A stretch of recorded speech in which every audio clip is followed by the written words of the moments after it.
अब हम electric field lines के कुछ प्रॉपर्टीज देख लेते हैं। So properties of electric field lines, ये है इलेक्ट्रिक फील्ड लाइंस के कुछ प्रॉपर्टीज। तो पहला वाला जो प्रॉपर्टी है वो ये है कि electric field lines starts from positive charge. इससे पहले हमने बात किया है कि पॉजिटिव चार्ज से शुरू होगा इलेक्ट्रिक फील्ड लाइन और ये नेगेटिव चार्ज में जाके खत्म हो जाएगा। दूसरा वाला प्रॉपर्टी देखें, tangent to the electric field lines at any point gives the direction of electric field at that point. अर्थात किसी भी पॉइंट से अगर इस इलेक्ट्रिक फील्ड लाइन में, किसी भी इलेक्ट्रिक फील्ड लाइन में अगर आप टेंजेंट ड्रॉ करते हैं तो वो इलेक्ट्रिक फील्ड का डायरेक्शन बताएगा। इस पे भी हमने बात कर लिया है। अब तीसरा जो पॉइंट है वो ये है कि दो इलेक्ट्रिक फील्ड लाइंस एक दूसरे को इंटरसेक्ट नहीं करते हैं।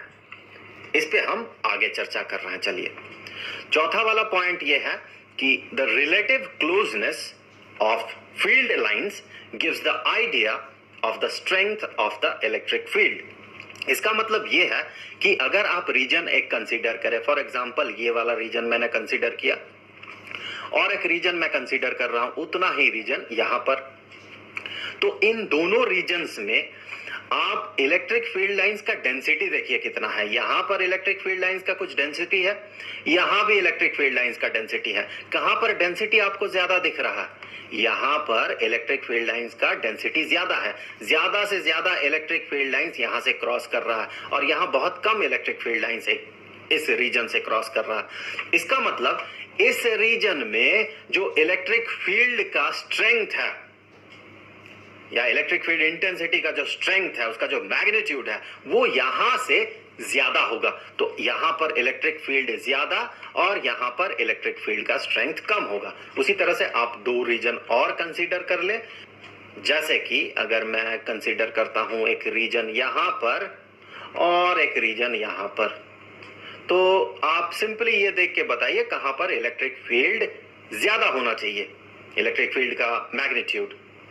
यहां पर देखिए डेंसिटी जो है इलेक्ट्रिक फील्ड लाइंस का वो थोड़ा ज्यादा है। यहां पर इलेक्ट्रिक फील्ड लाइंस रेयर हो चुके हैं, ये एक दूसरे से ज्यादा दूर है। इसका मतलब इस रीजन में इलेक्ट्रिक फील्ड का मैग्नीट्यूड ज्यादा है और इस रीजन में इलेक्ट्रिक फील्ड का मैग्नीट्यूड कम है और यहां ज्यादा है। सो ये है चौथा पॉइंट।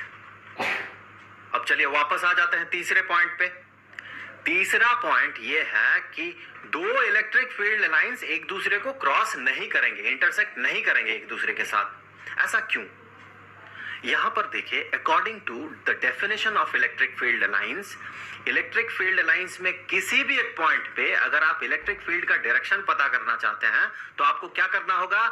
इस कर्व पे, इलेक्ट्रिक फील्ड लाइन पे आपको एक टेंजेंट ड्रॉ करना होगा इस पॉइंट से।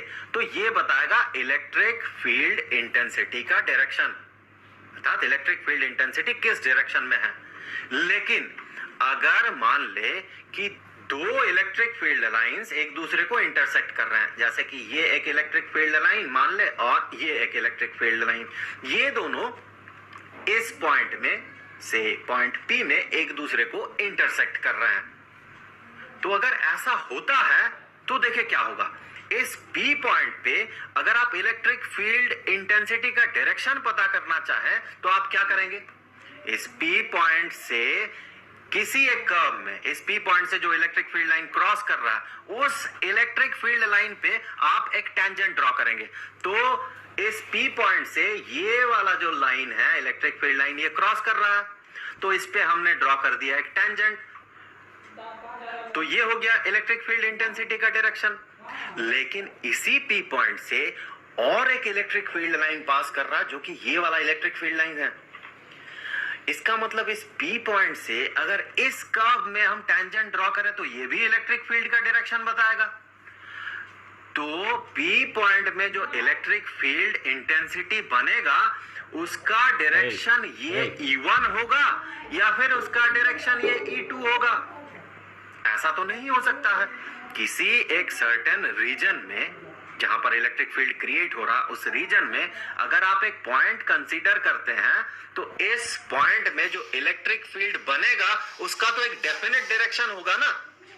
जैसे कि अगर मान ले ऐसे इलेक्ट्रिक फील्ड बन रहा, तो ये हो गया इलेक्ट्रिक फील्ड का डायरेक्शन।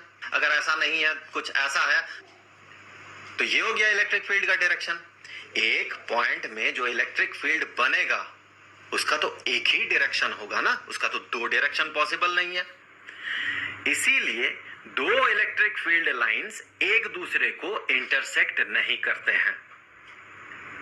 अगर करते तो फिर एक ही पॉइंट में हमें इलेक्ट्रिक फील्ड का दो दो डायरेक्शन मिलता, जो कि इम्पॉसिबल है। इसीलिए दो इलेक्ट्रिक फील्ड लाइंस एक दूसरे को इंटरसेक्ट नहीं करते हैं।